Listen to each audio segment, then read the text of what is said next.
오늘 말씀은 크게 두 가지입니다. 하나는 예수님께서 베드로를 부르시는 그러한 사건이고, 또 하나는 문둥병, 나병에 걸린 자를 우리 주님이 치료하신 그 사건입니다. 이 두 가지. 우리 주님께서 이 땅에 계실 때 베드로를 제자로 불러주셨습니다. 그런데 지금 본문을 보면 주님께서는 우연히 그냥 만나서 제자를 부르신 것이 아니라 계획을 갖고 그렇게 주님이 불러주신 것입니다. 그래서 보면은 거기 2절에 보면 배 두 척이 있는데 이때 어부들은 배에 나와서 그물을 씻었습니다. 그러니까 이제 다 끝나서 이제 그물을 씻고 있을 때 예수께서 한 배에 오르셨는데, 이것은 의도가 있는 거죠. 그 배는 시몬의 배라 보셨고, 그리고 한 배에 올랐는데 그게 바로 시몬의 배라고 얘기했습니다. 그리고 거기서 사람들을 가르쳤습니다. 그러니까 우리가 생각할 수 있는 장면은 뭐죠? 지금 이렇게 만에 이렇게 사람들이 이렇게 둥그렇게 있고, 그들에게 설교하기 위해서는 배를 띄워서 그 전체를 잘 들을 수 있도록 그렇게 하셨다는 거예요. 그래서 배에 앉으셨다. 이 랍비의 전형적인 모습이죠. 가르치는 모습. 앉아서 이제 가르치셨고, 그리고 끝나고 나서 끝났으면 이제 끝난 거죠. 그냥 집에 가든지 뭐 그래야 되는데, 시몬 베드로에게 깊은 데로 가서 그물을 내려 고기를 잡으라 이렇게 얘기했어요. 지금 이미 다 끝났는데 이 사람들은 이제 배에 나와서 그물을 씻는다고 2절에 얘기했는데, 또 잡으라는 거에 가서 깊은 데로 가서 그물을 내려 고기를 잡으라. 원래 이것은 밤에는 모르지만 이 아침에는 이제 물고기들이 얕은데 모이는 것이 일반적입니다. 그리고 여태까지 이제 허탕친 데다가 가서 그물을 내려 고기를 잡으라. 이분이 어부 출신입니까? 우리 예수님이 목수 출신이 잔뼈가 굵은 그 바닷가에서, 혹은 여기 게네사렛이라는 갈릴리거든요. 호숫가 혹은 바다에 너무 넓기 때문에 거기서 잔뼈가 굵은 그 어부에게 지시하기를 상식이 안 통하는 깊은 데 가서 그물을 내려라. 시몬이 대답하여 이르되 우리 밤이 새도록 수고했다. 여태까지 잡았는데 한 마리도 안 잡힌 거예요. 제대로 안 잡혀서 허탕쳤는데, 근데 뭘 글로 가라고 하십니까? 그러나 말씀에 의지하여 내가 그물을 내리이다. 이거는요, 아주 그냥 주님 말씀했으니까 이제 많이 잡겠구나 하는 기대에 섞인 게 아니죠. 이거 뭘 또 가 잡으라 그러나 될 것 같지도 않은데, 그러나 이제 순종을 하는 거예요. 가서 그물을 내렸습니다.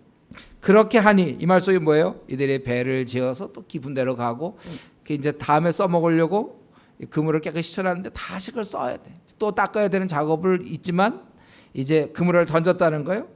그런데 어떻게 됐습니까? 그 결과가 6절에, 잘 보면 모르죠? 여러분 성경을 봐야죠. 어떻게 되어 있습니까? 그 결과가 고기를 잡은 것이 힘이 많아 그물이 찢어지는지라 이렇게 되세요. 그물이 찢어지는, 이게 찢어졌다는 뜻이 아니에요. 찢어졌으면 다 나가게 해요. 고기들이 찢어지려 한다. 원어는 그예요. 찢어지려 했다. 그 정도로 지금 너무 많이 잡혔어요. 그래서 손짓해서 도와달라 하여 그들이 와서 두 배의 채움에 잠기게 되었더라. 두 배 채워도 잠기게 됐어요. 이래서는 시몬 베드로가 만세 그래야 되겠죠. 이제 잡았구나. 야, 이거 어제 허탕쳤는데 양 두 배, 와, 돈 벌었다. 만세 이래야 되죠. 근데 그 다음에 반응이 좀 이상하지 않아요? 시몬 베드로가 이를 보고 예수의 무릎 아래 엎드려 이르되 주여 나를 떠나소서 나는 죄인이로소이다. 아니 고기 많이 잡은 것과 이게 무슨 관계가 있습니까? 고기 많이 잡았으니까 오히려 붙어주십시오. 늘 함께 해주십시오. 늘 지시해 주십시오. 뭐 이렇게 얘기해야 될 텐데, 나를 떠나십시오. 그리고 엉뚱하게 나는 죄인입니다라고 고백을 한다는 거예요.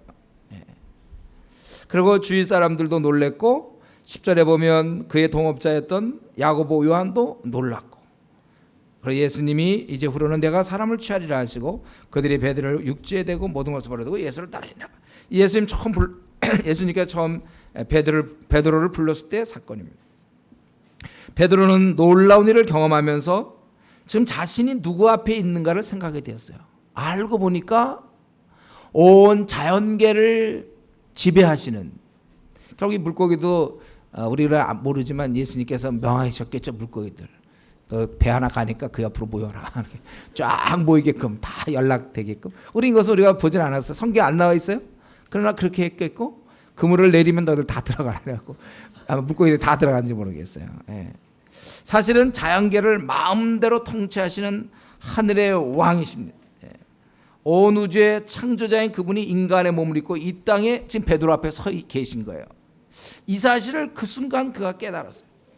거룩하신 분 앞에 자신이 얼마나 그 형편없는지 아주 충격적으로 깨달은 거예요. 그때 그가 나올 수 있는 말은 나는 죄인이다. 나를 떠나서서. 죄로 얼룩진 부끄러운 존재란 말이죠. 이 어둠의 세상에 물들은 욕심 많고 이기적인 바로 그러한 존재. 자신의 그 추한 자신의 모습을 비로소 보게 된 것입니다. 이거는 우리 이사야 보면요. 이사야도 처음에 하나님을 만났을 때 어땠는지 우리 잠깐 볼까요? 이사야 6장에 보면 이사야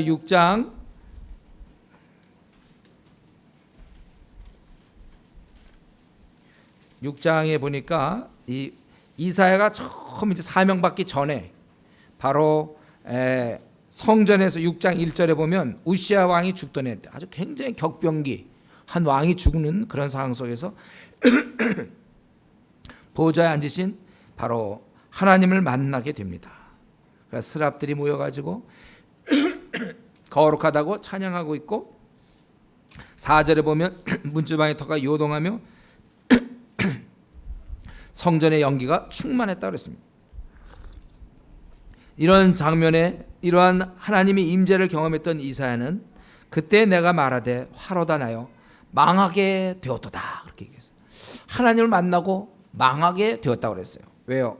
나는 입술이 부족한 사람이요 나는 입술이 부정한 백성 중에서 거주하면서 만군의 여호와이신 왕을 배웠음이라 하였더라. 여기서 입술이 부정하다는 건 딴 거는 다 괜찮은데 입술만 그게 아니죠. 입술이 가장 우리 인간이 보여줄 수 있는 가장 대표적인 이 죄악이 발현되는 바로 그 지체입니다. 머리칼이 뭐 부정했다, 머리칼이 뭐 잘못됐다 이런 말 할까요? 머리칼이 죄를 짓습니까? 여러분, 눈썹이 죄를 짓는다? 머리칼, 귀가 죄를 짓 이런 건 좀 안 어울리죠?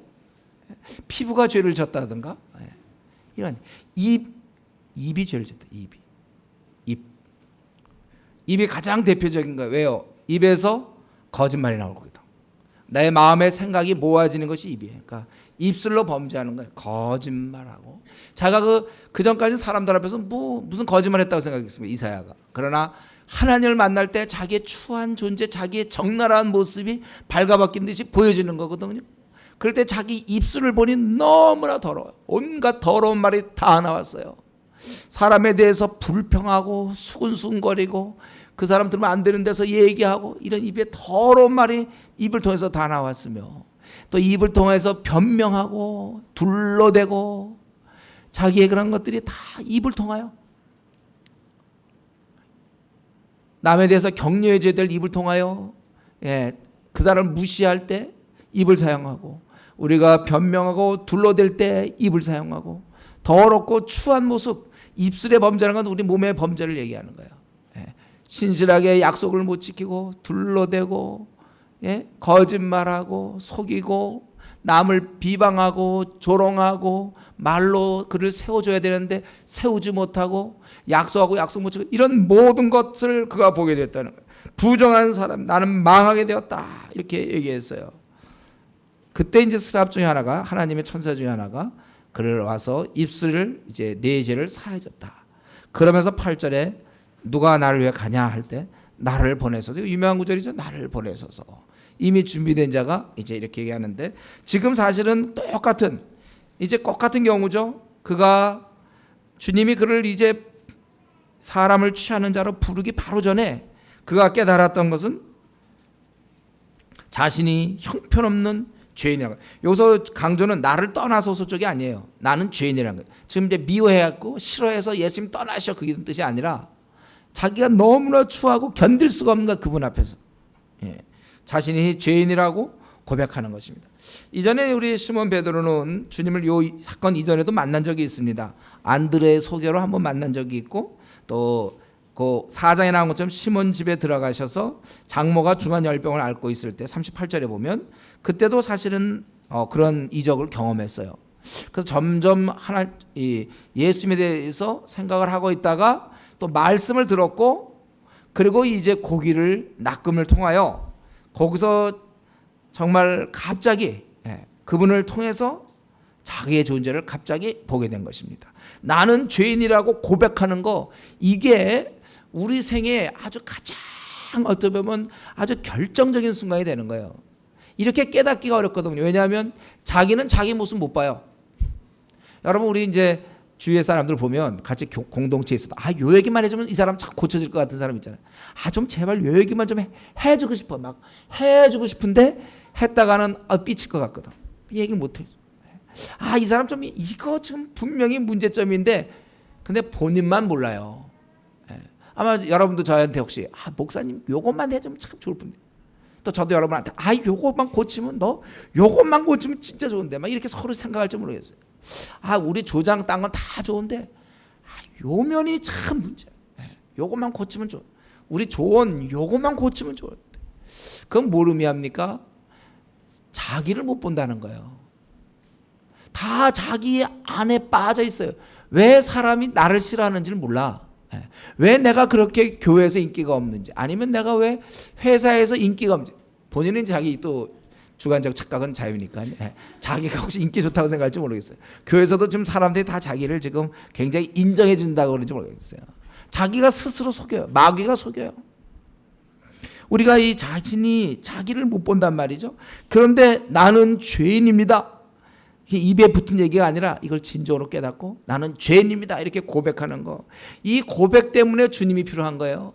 이 고백 때문에 주님과 연결이 되는 겁니다. 내가 죄인이라고 생각하지 않으면 주님이 왜 필요합니까? 죄인에게 주님, 예수님, 이게 이 공식이 성립되는 거죠. 이 죄인이란 고백은 구원의 한 축이며 이제부터 내 삶이 정상적으로 이제는 돌기 시작한다는 거예요. 여러분, 우리가 어떤 몸이 자꾸 아프고 그럴 때 왜 그런지 이유를 발견해야 되지 않습니까? 바로 이 죄인, 내가 그동안 알고 보니까 마귀와 실컷 갖고 장난 놀았던 바로 그런 대상이었다는 거예요. 여러분, 내가 왜 이렇게 무지하고 완고합니까? 왜 이렇게 고집이 세고 쓸모없습니까? 왜 내가? 이러한 철저한 깨달음, 원래 창조주께서 나를 만드실 때는 참 좋게 만들었는데 내가 나를 아주 엉망으로 만들어 왔어요. 그 엉망인 상태에서 고집했으면 뭐합니까? 그 엉망인 상태에서 그가 결혼을 하고 그가 무슨 지위를 얻어본들, 그냥 얻으면 얻을수록 그만큼 많은 사람에게 손해를 끼치는 거예요. 그래서 히틀러가 옛날에 그냥 일반 병사일 때는 그가 영향을 줘봐야 그 동료 병사들 괴롭히는 정도밖에 안 됐지만, 그가 그냥 전체 권력을 쥐는 바람에 얼마나 많은 사람들이 피해를 입었습니까? 준비 안 된 자가 높아지면 높아질수록 더 많은 사람에게 상처를 주는 거예요.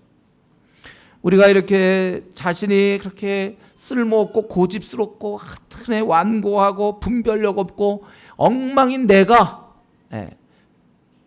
그거를 내가 드디어 깨달았단 말이에요. 이 깨달음이, 이거는 정말 100억을 줘도 못 깨닫는 거야, 이 깨달음은. 이건 우리가 자기가 자기를 들여다보기 때문에 정말 몰라요.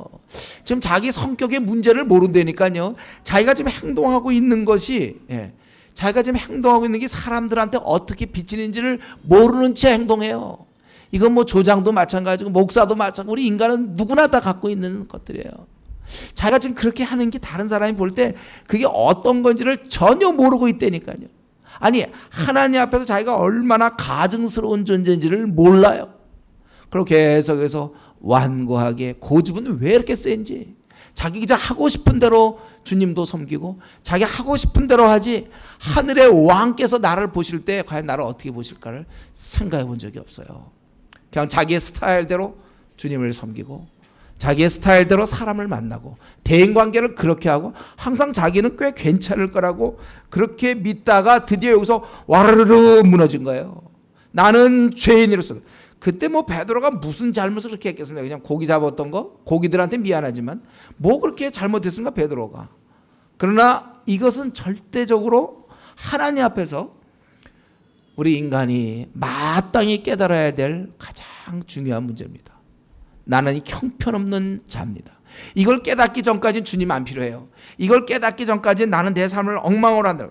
왜 내가 참 뻔히 이렇게 살면 안 되는데 하면서 왜 이렇게 자꾸 삽니까? 내가 이렇게 불성실하게 왜 내가 살죠? 왜 주님께 충성스럽지도 않죠? 왜 들락날락거리죠? 신실하지가 않지요? 왜 나는 우리 좀 가정에서 나는 왜 좀 남편에게, 아내에게, 자식들에게, 또 회사에서 동료들에게 왜 나는 기쁨이 되고 있지 않습니까? 나의 그런 형편없는 그 완고함, 나의 그런 어리석음, 이것에 대해서 볼 수 있어야 돼. 아, 내가 이렇게 사는 방식이 이게 잘못된 거구나. 그래서 나는 죄인이로소이다. 이 한마디, 이게 우리 생에 이게 나올 수 있어야 돼요. 내가 알고 보니 내 형편없는 고집쟁이고, 정말 나는 항상 매사에 모든 걸 내 눈으로만 봐. 내 눈으로 객관적으로 안 보고 그저 나한테 누가 잘해주면 그건 좋은 사람이고, 조금이라도 피해만 주면 그건 아주 나쁜 놈이고, 자기 잘못하는 생각은 하나도 안 해요. 항상 다른 사람을 기준으로 해서 항상 자기 중심으로 이렇게 항상 자기가 죄인이라는 진정한 깨달음이 없기 때문에 우리 생활이 엉망이 되는 거예요. 그래서 내가 이렇게 신앙생활 들락날락하고 신앙생활 대충하는 것은 정말 주님 앞에 내가 경험해 본 적이 없어요. 내가 얼마나 초라한 존재인지, 내가 지금 망가져 있는 존재로 살아가는 것을 못 보고 있다는 거예요. 그렇기 때문에 내가 죄인이라는 그 고백은 당신이 필요하다는 것이고, 이제 내가 회복의 가능성이 있어요. 자기의 그 병을 아니까 고칠 수가 있단 말이에요.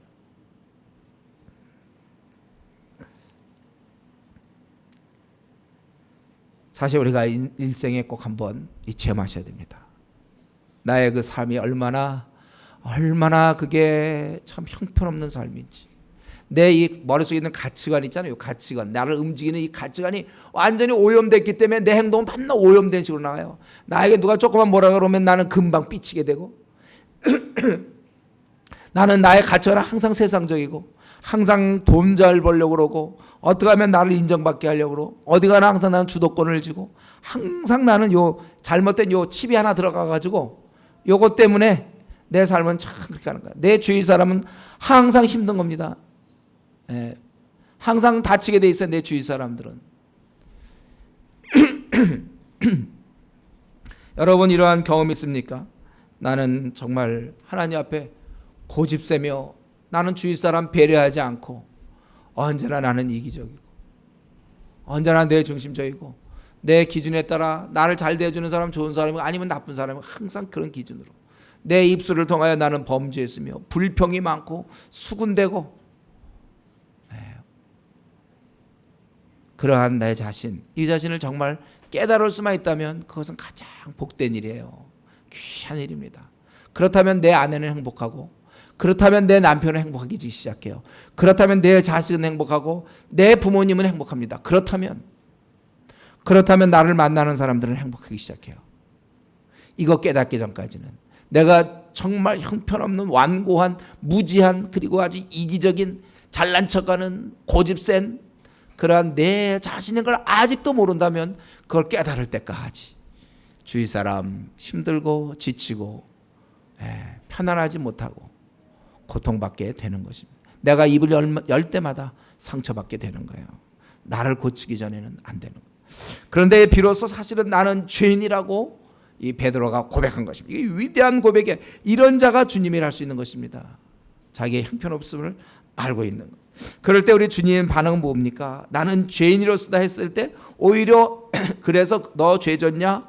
오히려 그에 대한 벌을 주는 게 아니라 그걸 깨달았기 때문에 사실은 우리 주님께서는 10절에 보면 이제후로는 네가 사람을 취하리라 이렇게 얘기했어요. 어쩌면 우리 베드로는 떠나라고 했지만 오히려 주님은 오히려 따르라고, 취하리라 한 것은 결국은 따르라고 얘기한 겁니다.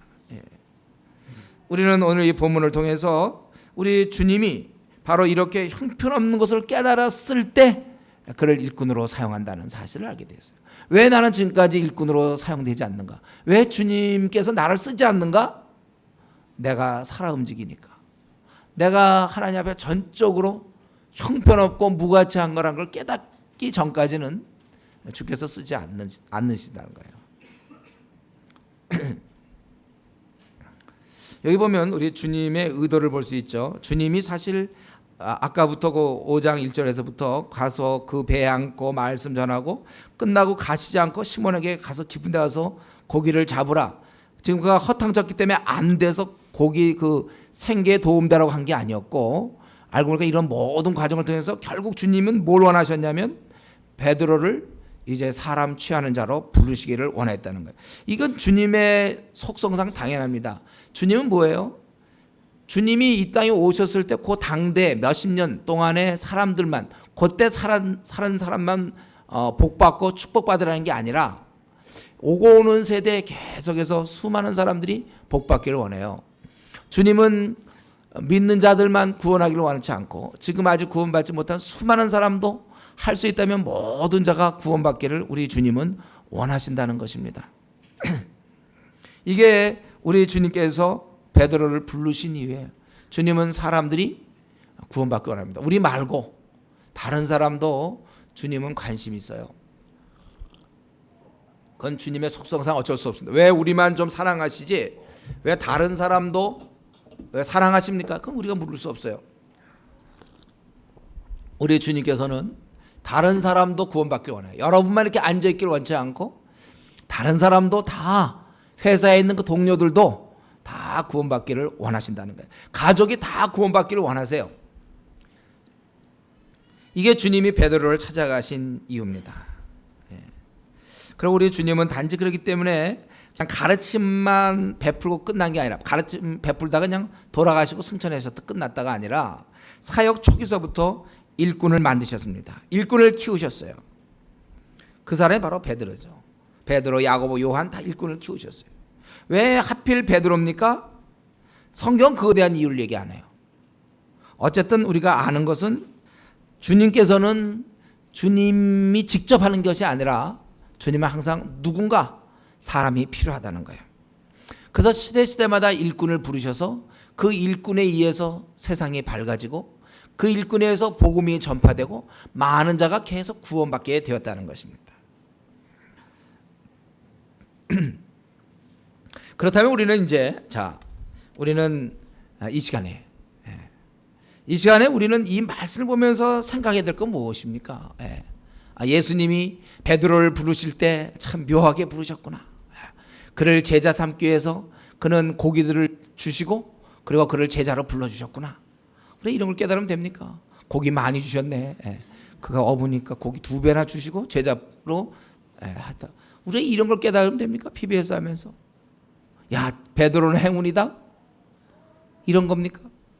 왜 베드로를 부르셨지? 그게 아니고 오늘 우리가 1절부터 11절까지 우리가 잘 아는 익숙한 본문을 통해서 우리 스스로에게 질문할 것은 딱 한 가지예요. 딱 한 가지입니다. 나도 이런 부름을 받았는가? 이거죠. 나도 이런 부름을 받았는가? 나도 주님으로부터 이런 음성을 들었는가? 그거예요.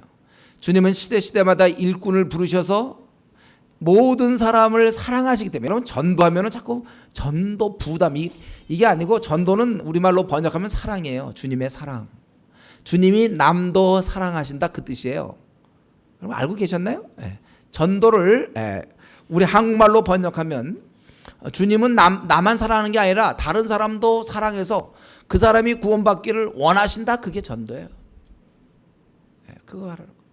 우리가 주님의 그 사랑을 우리가 알려줄 뿐이죠. 그러니까 전도하면 아이고 부담스럽고 아이고 사람을 찾아가야 되고 내 시간 뺏기고, 그게 이제 보통 이 죄인의 속성에서 나오는 것이고, 그러나 이 전도는 누가 하는 거냐면 사람을 누가 취합니까?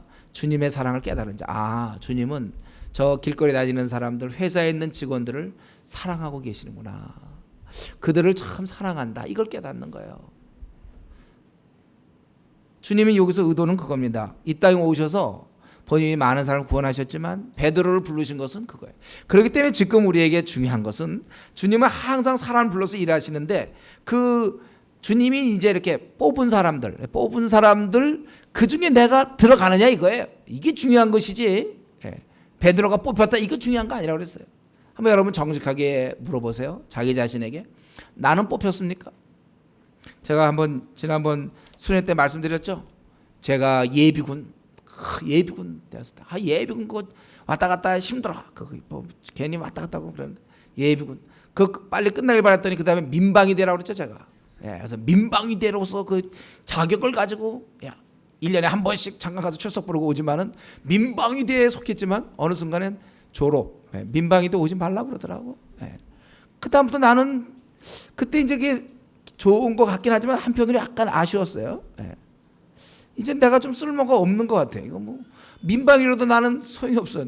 내 마을은 내가 지켜야 되는데 민방위 원래 표가 그거 내 마을은 내가 지킨다는데 이제 마을 지킬 것도 없어요. 나는 뭐해? 그러니까 오지 말라는 거지. 군대에서는 국가에서 너는 별로 이제 그렇게 뭐 마을 안 지켜도 되겠다 이거거든. 약간 좀 그런가 이렇게. 우리 이제 저희 형님이 계세요. 이제 나이가 좀 이제 많은데 형님이 저랑 나이 차이 많이 나는데 어느 날 보니까 구청에서 오르더니 그 동해인가 저한테 경로 우대증을 주더래요. 와, 그러니까 형 지금 막 젊다고 생각하고 자기 나름대로 건강했는데 경로 우대증을 받으니까 이게 기분이 이상한 거예요. 물론 그거 받고 만세 이제 막 가서 이제 그 뭐 토큰 같은 거 있잖아요. 뭐 지하철표 기념 얻으러 됐다 이거만 보여주면 되니까 이거 굉장히 높은 거 이렇게 생각할 사람은 없을걸요. 그거 받는 순간 좀 경로 우대증 좀 이상한 느낌이 들지 모르겠어요. 이게 좀 대우가 아까 민방위 돼서 너 이제 오지 말라 이럴 때 그런 느낌 비슷하게. 여러분 사실 지금 주님이 시대마다 사람 쓰시거든요. 뽑아서.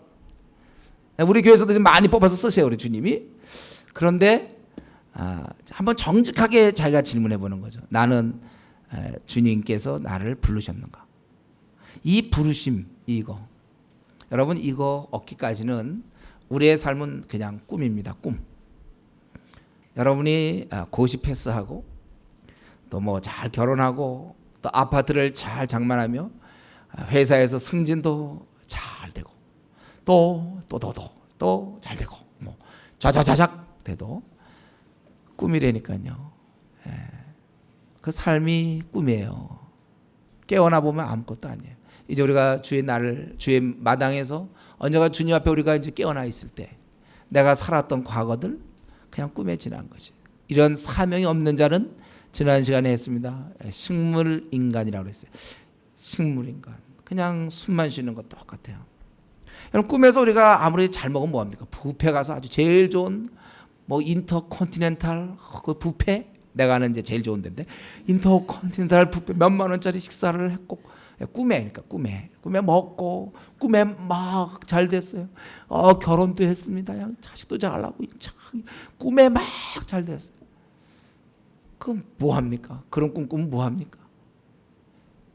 현실적으로는 지금 배고프고 현실적으로 그런 건데. 이 음성 지금 나도 주님 부르는 거 확신합니까? 주님 나를 부르셨습니까? 이 음성을 여러분 들었습니까? 못 들었습니까? 못 들은 사람들은 아직 꿈꾸고 있는 사람들이에요. 그 삶이 아무리 세상에선 잘 나가도 꿈에서 잘 나가는 거예요. 꿈에서 배부른 것입니다. 그렇게 살지 마세요. 네, 우리 성도님들 이 음성 들어야 돼요. 아직도 못 들은 사람들 이거 안 됩니다. 꼭 들으셔야 돼요. 음성을. 주님의 음성 들어야죠. 시대마다 부르시는데 수많은 사람 부르는데 왜 내가 끼지 않았습니까? 그 끼지 않았다고 끼지 않았으니까 일할 거 없다고 편하다고 생각합니까? 그건 어리석은 일이에요. 아까 얘기했지만 이제 필요가 없는 거예요.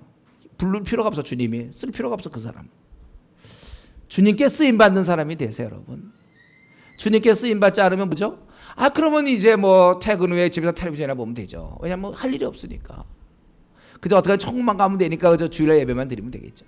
그리고 뭐 누굴 돌본다든가 뭐 남을 위해 산다 전도라든가 이런 거 할 필요 없어요. 그냥 부르지 않았으니까 그냥 자기 자신을 위해서 그냥 사세요. 그러면 그냥 뭐 시간 나면 영화 보러 다니고 그냥 시간 나면 텔레비전에 보고 밤낮 비디오 보고 그저 주말에는 가족과 놀러 다니고 뭐 그냥 그렇게 보내면 되는 거예요. 주일날에 예배 한 번만 딱 오고 그래 지내면 돼. 왜냐하면 부르지 않았는데 왜 옵니까? 자기가 할 일이 있어야죠. 뭐 맡기지 않았는데 무슨 일을 하죠? 우리가 맡기지도 않았는데.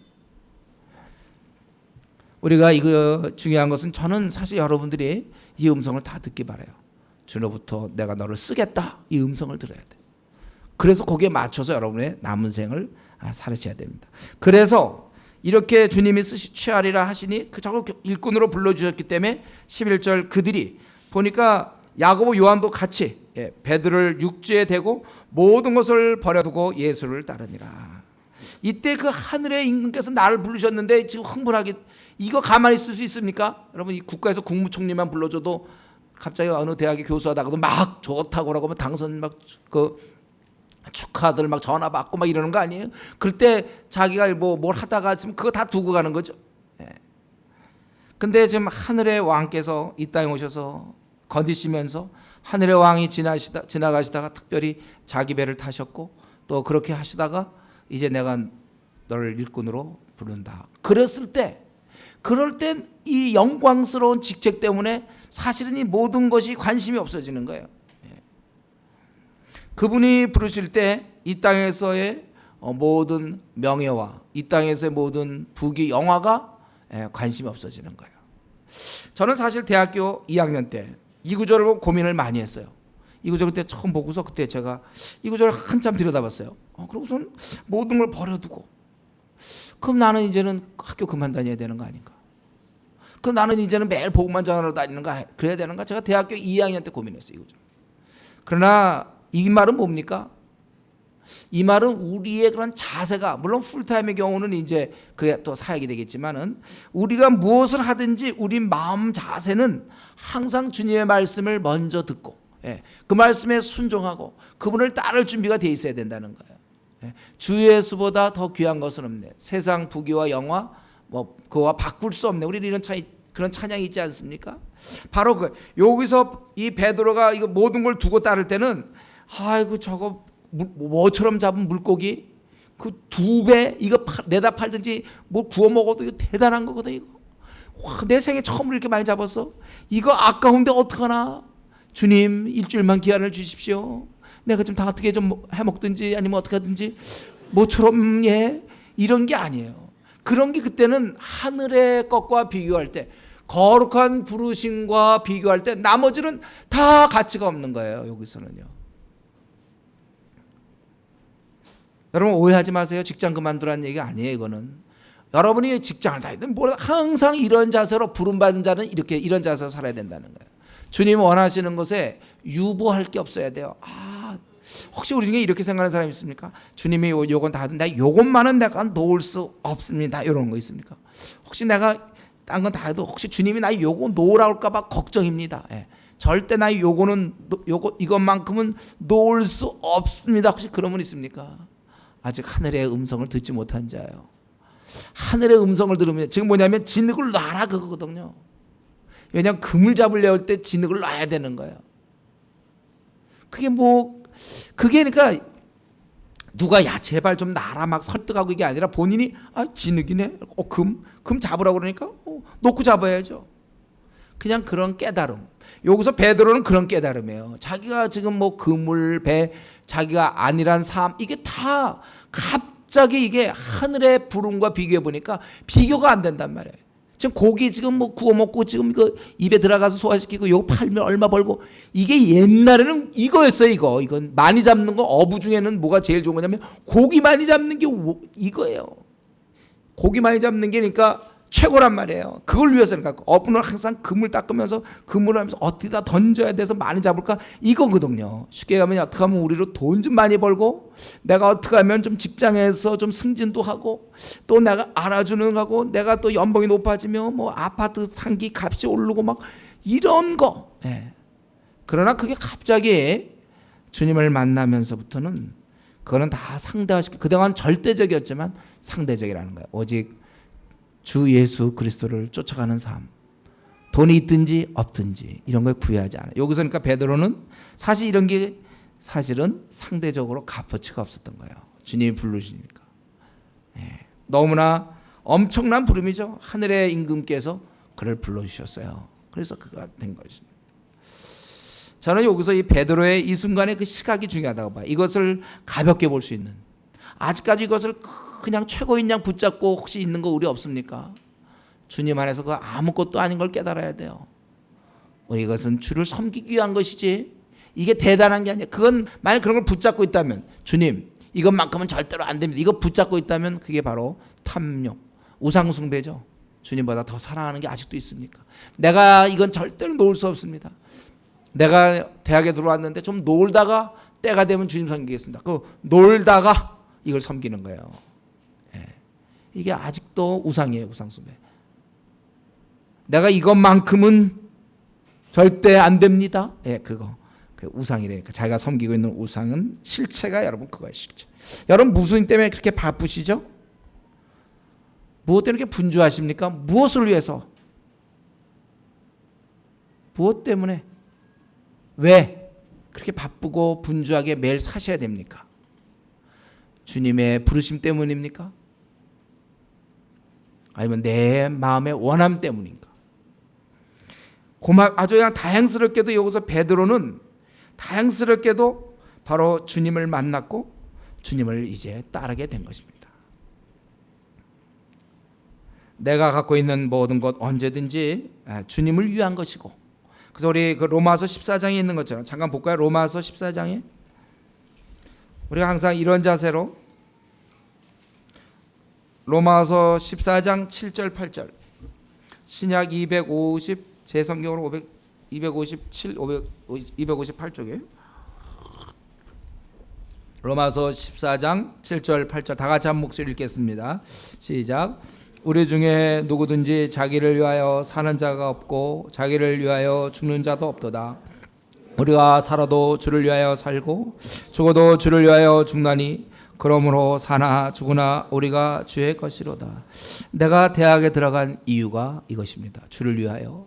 내가 졸업하여 취직하는 이유가 이것입니다. 내가 유학 가는 이유가 주를 위하여. 내가 직장에 들어가는 이유가 주를 위하여.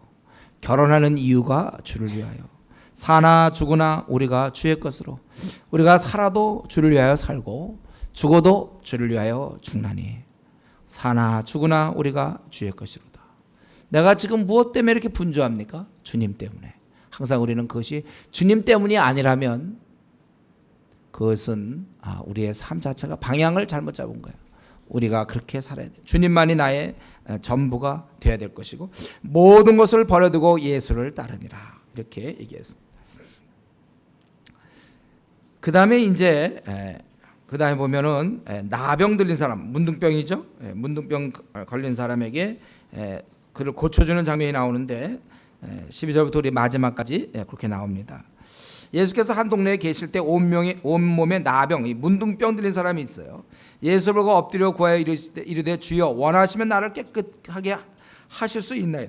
이 문둥병자는 아마 소문을 들었겠죠. 그래서 그가 믿었어요. 그분이 나를 깨끗하게 할 수 있는 능력이 있다. 다만 그분이 원하실까? 그런 거죠. 그분이 원하시면. 당시에 문둥병은 저주받은 병이죠. 다른 병과 달리 이것은 점점 우리 몸을 변형시키는 거예요. 썩어 문드러지게 하고 그리고 전염시키고, 그래서 아주 저주받은 인생으로 격리돼서 살았어요. 이들은 동네에 들어올 수가 없어요. 그는 소외받은 사람이다. 가족으로부터, 부모 자식으로부터 버림받아요. 그런데 그가 여기 온 거예요. 당시 상황으로 볼 땐 굉장히 불법입니다. 사람을 찾아가면 안 돼요. 피해 다녀야 되는데 와서 그 고쳐달라고 그렇게 얘기했어요. 그럴 때 예수께서 손을 내밀어 그에게 대시며, 오히려 이런 사람 그냥 전염병 있는 사람 말씀으로 보통 할 수 있지만 손을 내밀어 그에게 대셨다고 그랬어요. 이건 굉장한 사랑이겠죠. 한 번도 경험해보지 못한 이 나병 환자는 이거 아주 경험하지 못한 걸 거예요. 전염되고 소외되고. 그래서 아마 그가 다른 사람과 달리 주여 원하시면 항상 왕따 당하고 버림받은 존재고 저주의 인생으로 몇십 년을 살았는지 모르는 사람이에요. 그가 과연 나 같은 걸 받으실까?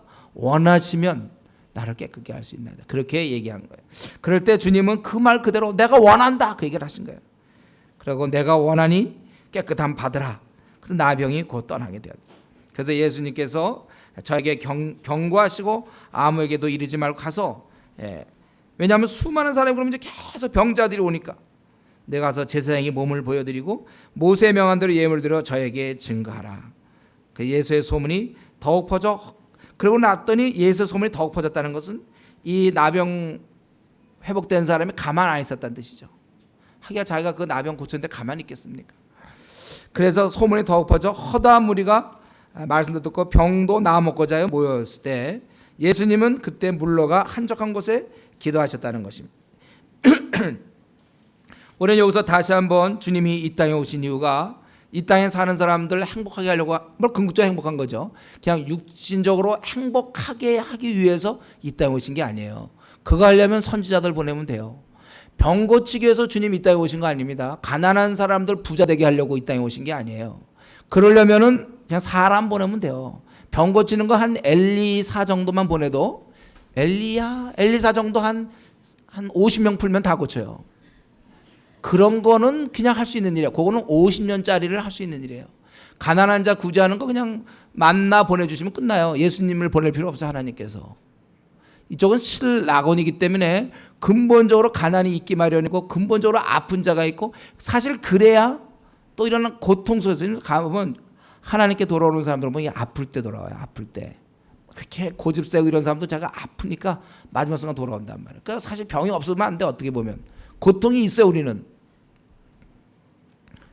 그런데 우리 주님께서는 그런 일시적인 치료를 위해서, 물론 주님은 우리를 사랑하시기 때문에 하지만 그것 자체가 우리 주님의 목적이 아니에요. 근데 주님이 이 땅에서 불사해서 고쳐주면 그게 번져서 수많은 사람 병자들이 온단 말이에요. 물론 그 짧은 생애 3년 동안 병자만 고치고 그냥 끝낼 수 있어요. 그러나 우리 주님은 그렇게 하지 않았습니다. 오늘 주님이 오신 목적이 분명하죠. 주님께서는 이거 우리가 생각할 땐 굉장히 귀한 일 같은데도 불구하고 주님은 물러가셨어요. 많은 환자들이 고치려고 지금 막 수많은 사람이 몰려들었는데, 물론 그때 고칠 때도 있어요. 그러나 어떤 때는 이렇게 물러가서 한적한 곳에 가서 기도하셨다. 이건 좀 우리가 생각하던 주님의 모습과 좀 다를 수 있어요. 그만큼이 우리와 지금 주님의 마음의 차이입니다. 우리는 무조건 이때 막 고쳐줘야 될 것 같아요. 그렇지 않아요, 주님은. 우리가 주님이 이 땅에 오신 목적을 잘 생각해 봐야 돼요. 교회가 여기 존재하는 목적이 무엇인가 잘 생각해 봐야 돼요. 우리가 만약에 교회가 이 일에 뛰어든다면 끝도 없는 일이에요. 인기는 얻을 수 있어요. 그러나 교회 본연에 세상에서 할 수 없는 일이 있다는 거예요. 그거는 바로 영혼을 구원하는 거예요. 병자는 어디서 고칠 수 있고 배고픈 사람은 어떻게 하든지 먹일 수 있어요. 그러나 영혼을 구원하는 일은 교인들만 할 수 있는 거예요. 거듭나지 않은 자들은 거듭난 자만이 도울 수 있는 일이에요. 우리만이 할 수 있는 일이 있단 말이죠. 사람에게 밥을 주는 거는 조금 그 불교 신자 중에서 착한 사람들이 할 수 있어요. 또 병자는 우리 오늘 같으면 뭐 의사들이 고칠 수 있습니다. 그러나 영혼이 죽어 있는 자는 절대로 불교 신자가 할 수 없어요. 아무리 마음이 착해도 그거 못해요. 아무리 좋은 생각을 갖고 있어도 못합니다. 그건 우리가 할 수 있는 일이에요. 우리가 이런 면에서 잘 균형을 잡아야 됩니다. 그럴 때 예수님께서는 물러가 한적한곳에 기도하셨다. 우리는 이 사건을 통해서 한 두 가지만 생각하고 오늘 말씀 마쳐야 되겠는데, 첫 번째는 그 문둥병자의 그런 신앙이죠. 용기를 내서 사람들 앞에 나왔어요. 이거 사실 위축되거든. 사람이 한 10년만 이 낭인 생활 해보세요. 한 5년만 만약에 여러분 5년만 우리가 실업자로 5년만 지내보세요. 주춤거리고 못 나와요, 사실은. 이 사람은 아마 평생 이걸로 고통을 받았을 텐데 그가 나왔다는 거예요. 그래서 주님께 열려 주여 엎드려 구하매 주여 원하시면 나를 깨끗게 하실 수 있습니다. 이렇게. 그럴 때 우리 주님은 이를 낫게 해준 것입니다. 우리 주님은 지금 이 땅에 오신 모든 병자를 치료하기 위해서 온 거 아니라고 그랬어요, 분명히. 그러나 그러한 주님의 나름대로 우리 십자가에 죽으시려고 이 땅에 오셨지만, 그러나 주님은 찾아오는 자를 거절해 본 적은 없어요. 열렬히 그가 구할 때 반드시 응답하는 분이십니다, 여러분. 그래서 여러분의 문제가 있을 때 하나님께 아뢰야 돼요. 가만히 있으면 되지 않습니다. 다 아신다고 해서 가만히 있으면 안 돼요. 구하라 그래야 굳는 거예요. 찾으라 찾아질 것이라 그랬어요. 우리가 반드시 간구할 때, 자기의 문제가 있을 때 간구할 때 들어주시는 거예요. 그리고 우리가 이 시간에 정말 배워야 될 것은 바로 예수는 물러가서 한적한 곳에서 기도하시느라. 이게 지금 지쳤기 때문에 쉬러 기도한 거 아닙니다. 너무 지쳐서 쉬러, 그거 아니에요. 일이 없어서 또 간 것도 아닙니다. 지금 체력도 되고, 주님은 아직 30대 초니까 체력이 되죠. 이 정도 갖고 지치지 않아요. 또 일거리는 지금 한없이 많아요. 지금 일거리가 너무 많아요. 더구나 이것은 명분이 있는 겁니다. 환자를 고쳐주는 일은 아주 명분인 일이에요. 일거리도 한없이 많고 체력도 되지만 그분께서는 오히려 기도를 택했어요. 만약에 이런 일만 하다 보면 기도 못 하거든요. 목회자들이 실수하는 거 그저 교회 일 다 귀한 일이에요. 그러나 기도 시간을 놓칠 수가 있단 말이죠. 여러분 기도 시간을 놓친 채 주님의 일을 하는 거 그거는 안 되는 거예요. 그건 안 되는 거예요. 아무리 내가 사람들을 막 실어 날르고 싶어도 기름이 없으면 어떡합니까? 예? 아무리 사람을 태워주고 때 차가 좋아도 내 마음은 저들을 막 이렇게 하려고 해도 기름은 있어야 될 거 아니에요. 차가 아무리 여기서 기다려도 빨리 가서 저 주유소 가서 기름 넣고 와야 되는 거 아닌가요? 우리 주님은 지쳐서도 아니고 일거리가 없어서도 아닌데 물러가셨어요. 한적한 곳에서 기도해요. 사실 우리는 16절을 오늘날은 별로 안 좋아합니다. 사람들은 어떤 인본주의적인 예수, 뭔가 사람을 돕고 우리의 필요를 돌봐주고 뭐 이런 위로해 주시고 뭐 이런 것만 더 생각해. 16절 이거 잘 안 봐요. 설교도 잘 안 해 이런 구절은. 그러나 이건 현실입니다. 주께서는 이 둘 가운데서 어느 걸 택하셨는가? 기도를 택했다는 거예요. 오늘날 우리는 어쩌면은 이것을 아직 못 배운지 모르겠어요. 주님의 일을 한다고 나름대로 열심히 일을 하지 기도하지 않아요. 기도는 일이거든요. 기도는 중요한 것입니다. 물러가서 한적한 곳에 기도하시느라. 어떤 선교사님 막 가서 일하다가 다운되는 사람들이 있어요. 왜냐하면 기도 생활을 놓쳤기 때문에. 어떤 목사님 막 일하다가 어느 순간 보면 뚝 떨어져요. 왜냐하면 기도를 놓쳤기 때문에. 자기는 기름 없이 가는 차입니까? 우린 기도해야 돼요. 기도해야 돼요. 기도는 굉장히 중요한 겁니다. 저는 우리 학생들 말이죠. 너무 막 무슨 선교일이다 무슨 막 일 많이 하는 거 별로 안 좋아요. 그저 사람들 만나고 근데 내가 보기에 기도 생활 하시는가? 제가 선교단체 소속인데 선교단체 보면 그런 사람 많아요. 막 그냥 사람 만나서 뭐 이끌고 막 그 사람은 불교 가도 열심히 할 사람이라 그랬죠. 그냥 어딜 가든지 막 주도권을 쥐고 하는데 기도 생활을 하는가? 물러가서 한적한 곳에서 하나님과 깊은 관계에서 나오는 그 힘이 있느냐 이거죠. 이거 없으면 안 된다는 거예요. 내가 일을 중단할 때 내가 기도할 때 하나님께서 일하시는 거예요. 저 이전에 제가 고등학교 때 전도한 친구가 있는데 그리고 뭐 별로 그렇게 신앙생활 잘 안 했어요. 그러나 이제 나중에 점점 신앙이 좋아졌어요. 지금 이제 어느 대학의 교수로 있는 친구인데 이 친구가 그때 이제 대학을 졸업하고 그다음에 그러나서 취직을 하는데 잘 안 되는 거예요. 계속 안 돼. 그러다가 어느 날 보니까 뭐 대학원 또 무슨 이쪽 직장 저쪽 직장 다 돼버렸어요. 근데 내가 하더니 너 어떻게 이렇게 됐냐니까 자기가 면접하기 전에 직장 들어가기 전에 밤새도록 기도했다. 하루 종일 기도했대 자기가. 그렇게 신앙은 썩 좋은 친구는 아니었는데 자기가 그 중요한 문제를 놓고서 이 친구가 밤새도록 기도했대요. 하루 종일 했대 자기가 기도만. 물론 그 전날 막 이게 또 시험 혹시 면접할 때 못 물어보나 막 또 이 책 저책 할 수 있었는데 뭐 어차피 이렇게 될 문제가 아니야 이게. 그냥 밤새도록 그냥 하루 종일 그냥 기도했다고 그래. 뭐 꼭 그래서 된 건 아니겠지만은 그러나 그때 이 형제는 별로 그 신앙은 많지 않았는데 어떻게 그때 그 기도할 생각을 했는지 몰라. 그 기도할 생각 이게 귀하단 말이에요. 우리 이런 여러분 얘기 들었습니까? 우리가 일할 때 그건 우리가 일하는 거고 우리가 기도할 때 하나님이 일한다. 이런 얘기 한번 들어본 적 있습니까? 어느 선교사님이 아니 어느 분이 얘기한지 모르지만 이런 말이 있어요. When man works, man works. 예? 사람이 일할 때는 그냥 사람이 일한다. When man prays, God works. 사람이 기도할 때는 하나님이 일한다. 예. 여러분 제 발음에 대해 신경 쓰지 마세요. 뭐 분위기가 그런 것 같아. 지금 내용을 생각하란 말이에요. 예. 사람이 일할 때는 사람이 일할 뿐이다 이거예요. 그러나 사람이 기도할 때 하나님이 일한다. God works. 하나님께서 일하신다 그거예요.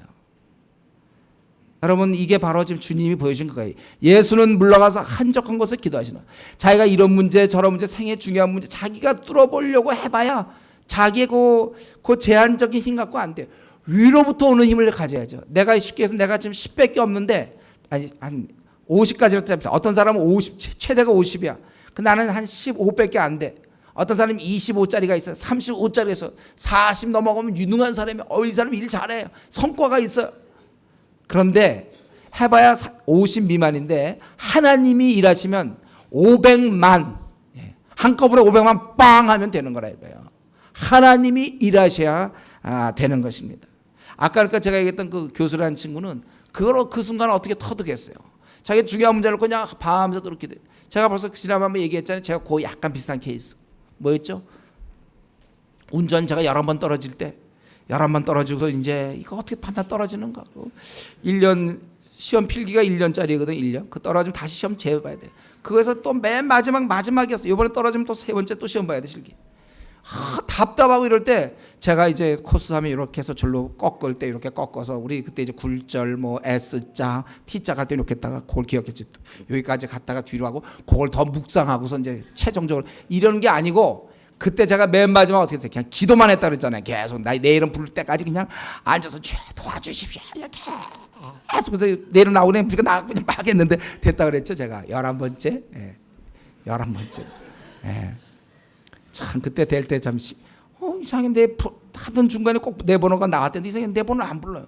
그래서 끝까지 다 나갔는데도 내 번호를 안 부르더라고. 그 된 거예요. 그게 신기했어요. 저는 가끔씩 제 이 운전면허증에 보이는 제 얼굴 사진과 이게 보면 좀 이상해. 내가 가끔씩 그래. 지금도 그래. 운전할 때 내가 어떻게 운전하고 있나 좀 잘하거든 제가. 근데 어떻게 운전하고 있나 이런 생각이 들어요. 그때 제가 그냥 기도만 해서 하도 떨어져서 쭉 도와주십시오 막 기도했는데 제가 이제 사실은 다 뭐 캠퍼스 방문할 때 대구 갈 때 이런 밤낮 기도한 거야. 군에서도 그저 기도해. 하나님 나를 내보내 달라고 그저 기도하고. 사람이 일하면 사람이 일할 뿐이에요. 그러나 우리가 기도하면 하나님이 일하신다는 사실을 여러분 기억하십시오. 여러분의 문제가 있습니까? 좀 오래된 가지고 고질적인 거 있습니까? 내가 오랫동안 기도했는데 잘 응답받지 못하는 거 있어요? 가정적으로 아주 힘든 문제 있습니까? 직장에서 아주 어려운 문제 있나요? 좀 이 아내가 너무 안 바뀝니까? 남편이 도무지 안 바뀝니까? 자식이 그저 속색이고 있습니까? 부모가 그러십니까? 또 앞날이 꽉 막혔습니까? 결혼 문제가 이거 풀어주셔야 되는 직장 문제가 있습니까? 여러분 기도하세요. 만약 직장 정말 이런 문제가 있다면 내가 결혼 문제 막 자매들 막 결혼 문제까지 한 달 뭐 취직을 하든지 아니면 그만두든지 해서 한 달간 좀 산에 올라가서 주여 하고 기도해 보세요. 좀 하나님께 좀 매달려 보란 말이죠. 하나님이 하시도록. 우리 성경에 보면 어떻습니까? 우리 출애굽기 한번 볼까요? 출애굽기 17장에 보면 뭐가 있어요? 모세가 그 아말렉과의 싸움에서 출애굽기 17장 구약 108쪽에 108장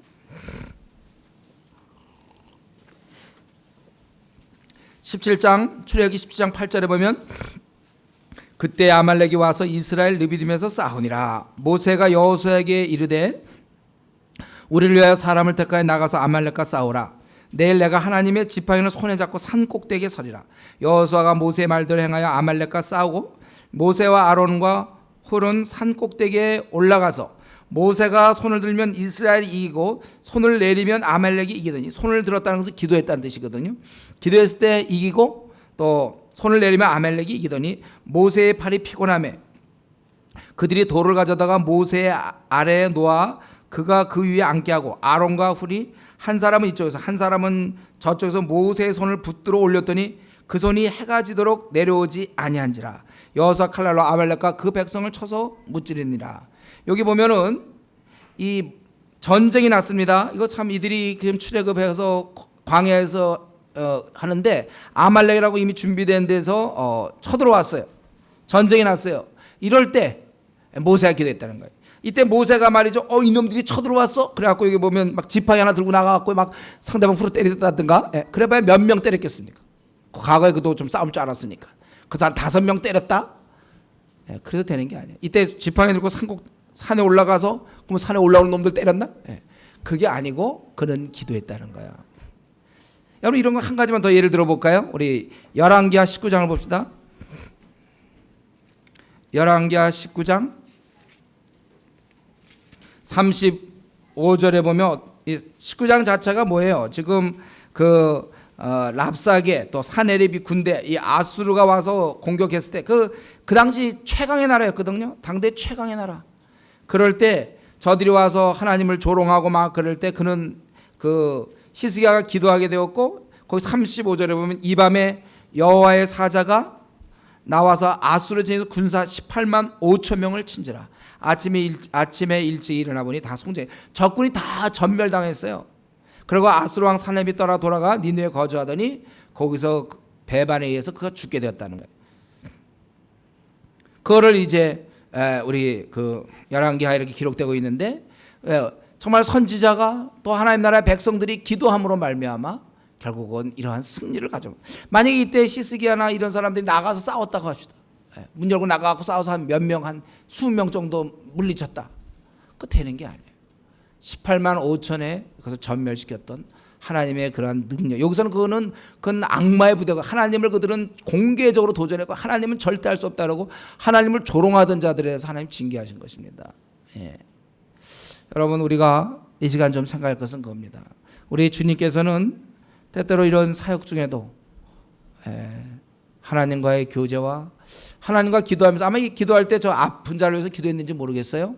또는 하나님 앞에서 그가 기도하던 내용이 있을 겁니다. 하나님과의 그런 기도를 통하여 그의 사역이 이루어지는 것. 처음 사역 시작할 때도 40일간 그런 금식 기도하여 이 사역을 이루었고 사역 중간중간마다 그런 기도했었고 바울 사도도 사역할 때 그가 무시로 기도함으로써 그의 모든 일을 이뤘습니다. 제가 로마서에서 강의할 때 여러분 얘기했습니다. 여러분 한 사람 한 사람 위대한 인물이 안 된다면 그것은 하나님 앞에 범죄예요. 여러분은 하나님의 아들이고 딸인데 어떻게 위대한 인물이 안 됩니까? 우리에게 기도를 주신 이상 우리는 위대한 인물이 될 수밖에 없어요.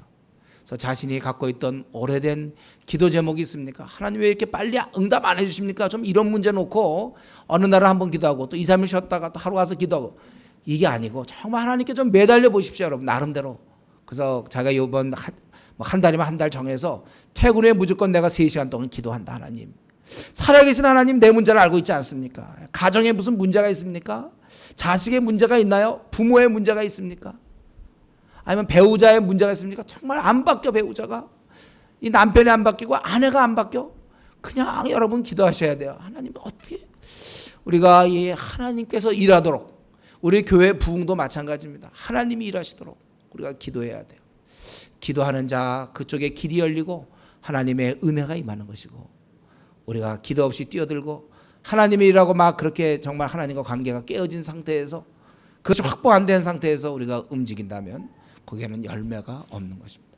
바라기는 우리가 이 물러가사 한적한 곳에서 기도하시던 주님의 본을 우리가 본받고 그렇게 남은 생을 살 수 있기를 바랍니다. 같이 한번 우리 기도하겠습니다. 이 시간에 나는 부름 받았는가? 주님은 시대마다 사람을 부르시는데 나 부름 받았는지 내가 그리고 정말 형편없고 고집만 세고 완고하며 항상 이기적인 정말 내가 사랑받지 못한 하나님 앞에 사랑스럽지 못한 사람들과 하나님 앞에 정말 내가 별로 이렇게 매력적이지 못한 그러한 죄인인 것을 내 입술을 열어 내가 얼마나 그동안 잘못했는지 이거를 좀 내가 깨닫게 해달라고. 그리고 우리 주님이 하셨던 것처럼 우리 하나님이 일하게 해달라고 하나님이 일하시도록 우리는 좀 쉬고 하나님께 기도하는 그 인물이 될 수 있도록 이 시간 같이 한번 자신의 문제도 좀 생각하면서 이제 하나님께 좀 맡길 거 생각하고 기도해야 할 거 생각하면서 한번 다짐하면서 기도합시다. 같이 기도하겠습니다.